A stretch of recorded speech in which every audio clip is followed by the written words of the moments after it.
कभी आपने सोचा है कि एक आदमी जो ना अमीर हो, ना ताकतवर, ना किसी बड़े खानदान से हो, वो पूरी रियासत के लिए कैसे खतरा बन जाता है। सुकरात की कहानी यहीं से शुरू होती है। अस्सलामुअलैकुम, आप देख रहे हैं असरार माजी, जहां हम लाते हैं तारीख, इल्म और हकीकतों से भरपूर मालूमात। सुकरात की पैदाइश तकरीबन 469 कबल मसीह में कदीम यूनान के शहर एथेंस में हुई। ये वो ज़माना था जब एथेंस जंगों से निकल रहा था, सियासत जोर पकड़ रही थी और यहाँ के लोग खुद को दुनिया का सबसे अक्लमंद समझने लगे थे। सुकरात किसी बादशाह का बेटा नहीं था, बल्कि इसका बाप सोफ्रोनिस्कस एक पत्थर तराश था। वो पत्थर काटता था, मुजस्समे बनाता था, मेहनत मजदूरी करके घर चलाता था। इसकी माँ फेनारीटे दाया थी, यानी औरतों की मदद करती, बच्चों की पैदाइश में साथ देती।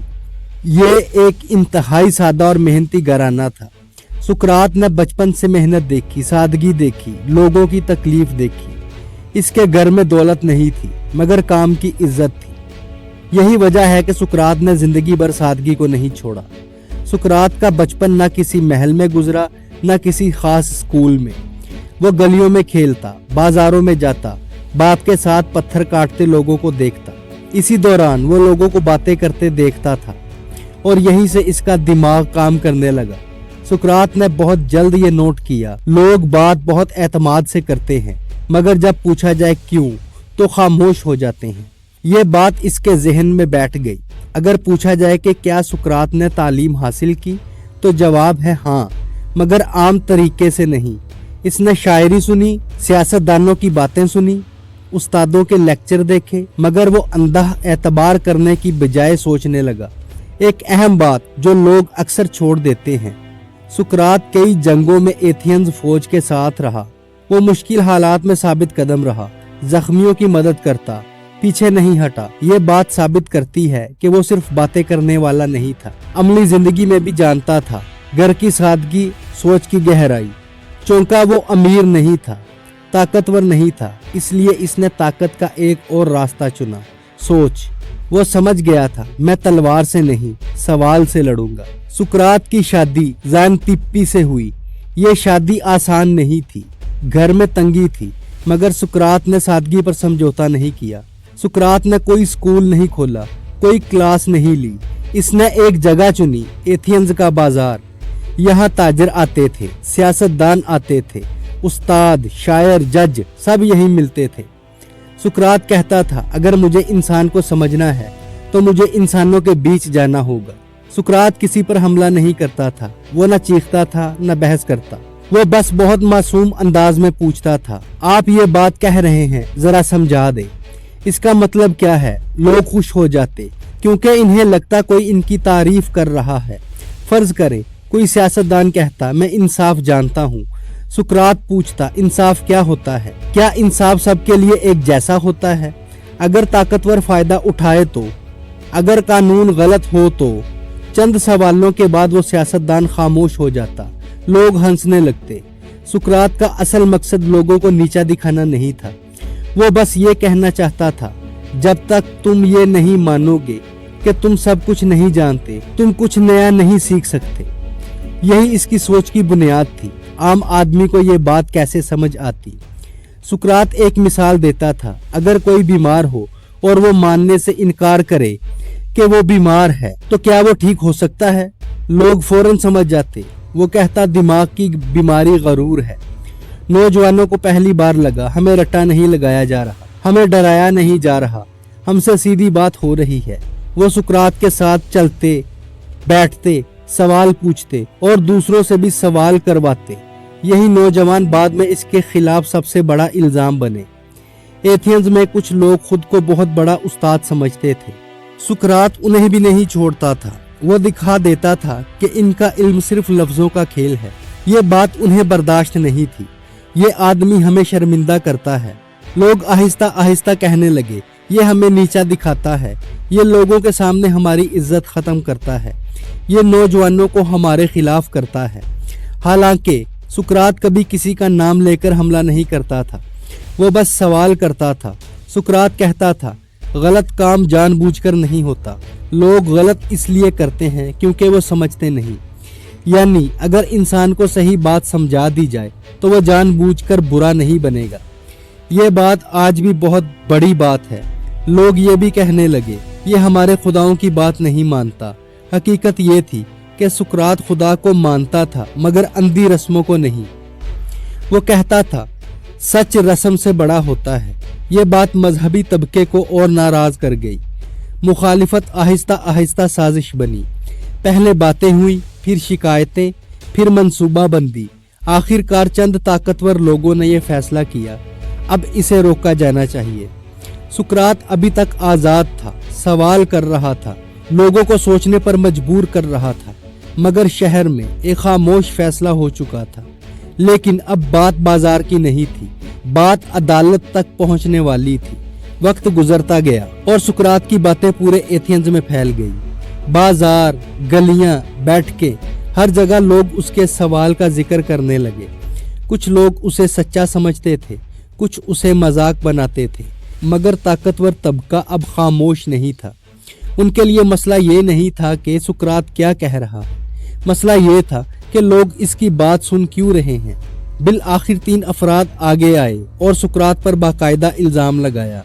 ان میں ایک شاعر تھا، ایک سیاست سے جڑا شخص تھا اور ایک مذہبی سوچ رکھنے والا۔ الزام بظاہر سادہ تھا مگر اندر سے بہت گہرا۔ کہا گیا کہ سقراط نوجوانوں کو بگاڑ رہا ہے، وہ شہر کے خداؤں کو صحیح نہیں مانتا اور نئے خیالات پھیلا رہا ہے جو ریاست کے لیے خطرناک ہے۔ اب ذرا آسان لفظوں میں اصل بات سمجھے۔ ریاست کو اس سے فرق نہیں پڑ رہا تھا کہ سقراط خدا کو مانتا ہے یا نہیں۔ اصل مسئلہ یہ تھا کہ نوجوان اب اندھی بات نہیں مان رہے تھے۔ وہ استاد سے پوچھتے تھے کیوں، سیاستدان سے پوچھتے تھے کس بنیاد پر، اور ججوں کے فیصلوں پر سوال اٹھاتے تھے۔ یہ سب سقراط کے اثرات تھے۔ جب سقراط کو عدالت میں بلایا گیا تو یہ کوئی عام عدالت نہیں تھی۔ تقریباً 500 جج بیٹھے تھے، عام شہری موجود تھے اور ماحول پہلے ہی اس کے خلاف بنا دیا گیا تھا۔ سقراط نہ کوئی وکیل لے کر آیا، نہ اس نے اپنے لیے کوئی جذباتی تقریر تیار کی۔ وہ ویسے ہی سادہ کھڑا تھا جیسے بازار میں کھڑا ہو کر بات کرتا تھا۔ عدالت میں اس نے صاف کہا کہ میں نے کبھی کسی کو جان بوجھ کر نہیں بگاڑا۔ اگر میں کسی کو غلط راستے پر لے جا رہا ہوتا تو وہ لوگ خود یہاں آ کر شکایت کرتے، مگر ایسا نہیں ہے۔ اس نے یہ بھی کہا کہ اگر کوئی شخص سوال پوچھنے سے نوجوان بگڑ جاتے ہیں تو مسئلہ سوال میں نہیں، سوچ کی کمزوری میں ہے۔ جب خداؤں کے الزام کی بات آئی تو سقراط نے کہا کہ وہ خدا کو مانتا ہے، مگر یہ بھی مانتا ہے کہ خدا نے انسان کو عقل دی ہے اور عقل کا استعمال کرنا گناہ نہیں ہو سکتا۔ یہ بات ججوں کو اور زیادہ بری لگی کیونکہ یہاں سقراط مذہب اور عقل کو ساتھ رکھ رہا تھا، جبکہ ریاست صرف روایات چاہتی تھی۔ فیصلے کا وقت آیا، ججوں نے ووٹ دیے، بہت معمولی فرق سے سقراط کو مجرم قرار دے دیا گیا۔ اب قانون کے مطابق سقراط کو یہ حق دیا کہ وہ اپنی سزا خود تجویز کرے۔ یہاں ایک عام آدمی شاید معافی مانگ لیتا، شہر چھوڑنے کی درخواست کر لیتا یا جرمانہ دینے کو تیار ہو جاتا، مگر سقراط نے ایسا کچھ نہیں کیا۔ اس نے کہا کہ میں نے اس شہر کو سوچنا سکھایا ہے، سوال کرنا سکھایا ہے، اس لیے سزا نہیں، مجھے تو عزت ملنی چاہیے۔ یہ بات ججوں کے لیے آخری حد تھی۔ انہیں لگا یہ آدمی مرنے کے قریب بھی جھکنے کو تیار نہیں۔ دوسری بار ووٹنگ ہوئی تو اس بار فیصلہ سخت تھا۔ اعلان ہوا کہ سقراط کو زہر دے کر مار دیا جائے گا۔ یہ فیصلہ صرف ایک عام آدمی کے خلاف نہیں تھا، یہ ہر اس انسان کے خلاف تھا جو سوال پوچھنے کی ہمت کرے۔ سقراط نے فیصلہ خاموشی سے سنا۔ اس کے چہرے پر نہ غصہ تھا نہ خوف۔ اس نے بس اتنا کہا کہ اگر مجھے مارا جا رہا ہے تو اس لیے نہیں کہ میں غلط ہوں، بلکہ اس لیے کہ میں نے تمہیں آئینہ دکھایا۔ فیصلے کے بعد سقراط کو ایتھنز کی جیل میں ڈال دیا گیا۔ یہ کوئی اندھیری خوفناک جیل نہیں تھی، مگر فضا میں ایک عجیب سا سکوت تھا۔ سقراط جانتا تھا کہ اب وقت کم ہے، مگر اس کے رویے میں ذرا بھی گھبراہٹ نہیں تھی۔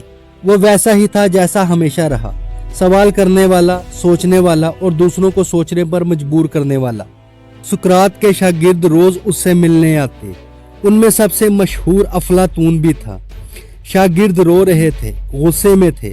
انہیں لگتا تھا कि यह सब नाइंसाफ़ी है। वो कहते थे कि उस्ताद हमने इंतज़ाम कर लिया है, जेल के पहरेदार को रिश्वत दी जा सकती है, आप रात के अंधेरे में शहर छोड़ दे, हम आपको किसी और जगह महफूज ले जाएंगे। ये वो लम्हा था जहाँ एक आम इंसान फौरन हाँ कह देता, मगर सुकरात रुक गया। इसने सवाल किया, मैं सारी ज़िंदगी कानून की बात करता रहा और अब खुद कानून तोड़कर भाग जाऊं? अगर मैं ऐसा करूं तो फिर मेरी सारी बातों की क्या हैसियत रह जाएगी। इसने कहा, अगर कानून गलत भी हो तब भी कानून तोड़ने से बेहतर है कि इसकी कीमत अदा की जाए, क्योंकि अगर हर शख्स अपनी मर्जी से कानून तोड़ने लगे तो रियासत बाकी नहीं रहती। शागिर्द खामोश हो गए। इन्हें पहली बार समझ आया कि सुकरात सिर्फ बातों का फलसफी नहीं, अमल का आदमी भी है। जेल में बैठकर सुकरात मौत पर भी बात करता रहा। वो कहता था कि मौत कोई खौफनाक चीज नहीं, या तो ये गहरी नींद है जिसमें कोई दर्द नहीं, या फिर रूह किसी और जगह चली जाती है जहां सच्चाई और भी वाज़िया हो जाती है। दोनों सूरतों में डरने की कोई वजह नहीं। जिस दिन जहर पिलाया जाना था, जेल का निगहबान भी उदास था। वो जानता था ये कोई आम मुजरिम नहीं। इसने जहर का प्याला सुकरात के सामने रखा। सुकरात ने एक लम्हे के लिए शागिर्दों को देखा। कुछ रो रहे थे, कुछ अपना मुंह छुपा रहे थे। सुकरात ने इन्हें डांटा नहीं, बस नरमी से कहा, खामोश रहो, हौसला रखो, जिंदगी और मौत दोनों फितरत के फैसले हैं। इसने प्याला उठाया, बगैर कांपे, बगैर सवाल किए पूरा जहर पी लिया। फिर आहिस्ता आहिस्ता चलने लगा ताकि जहर जिस्म में फैल जाए। कुछ देर बाद उसके पांव ठंडे होने लगे, फिर टांगे, फिर जिस्म। आखिर में उसने बस इतना कहा कि याद रखना, सच के लिए जीना मुश्किल है, मगर उसके बगैर जीना और भी मुश्किल है। कुछ ही लम्हों बाद सुकरात खामोश हो गया। एथियंस का सबसे बड़ा सवाल पूछने वाला इंसान अब इस दुनिया में नहीं था, मगर इसके सवाल जिंदा रह गए। रियासत ने समझा था कि एक इंसान को मारकर मसला खत्म हो जाएगा, मगर हुआ उसके बरअक्स। सुकरात की मौत ने उसे अमर बना दिया। अफलातून ने इसकी बातों को लिखा, अरस्तू ने इन्हें आगे बढ़ाया, और आज हजारों साल बाद भी दुनिया सुकरात को याद करती है। सुकरात मर गया, मगर असल सवाल ये है कि वो हमें क्या दे गया। अगर इसका फलसफा सिर्फ मुश्किल लफ्जों का खेल होता तो आज कोई इसे याद ना करता। हकीकत यह है कि सुकरात की बातें इतनी सादा थीं कि एक आम आदमी भी उन्हें समझ सकता है, बस हमने इन्हें मुश्किल बना दिया। सुकरात कहता था कि सबसे खतरनाक इंसान वो है जो ये समझता है कि वो सब कुछ जानता है। जो शख्स ये मान लेता है कि मुझे सब कुछ नहीं आता, वही सीखने के काबिल होता है। मिसाल के तौर पर अगर कोई ड्राइवर मानने से इनकार कर दे कि इसे गाड़ी चलानी नहीं आती, तो हादसा यकीनी है। यही हाल इंसान की सोच का है। सुकरात का दूसरा बड़ा नजरिया था कि बुरा इंसान जानबूझकर बुरा नहीं बनता, वो बुरा इसलिए बनता है क्योंकि वो समझता नहीं। अगर किसी बच्चे को वो सही और गलत का फर्क समझा दिया जाए तो वो जिद कम और समझ ज्यादा दिखाता है। सुकरात इसीलिए सजा देने से ज्यादा समझाने पर यकीन रखता था।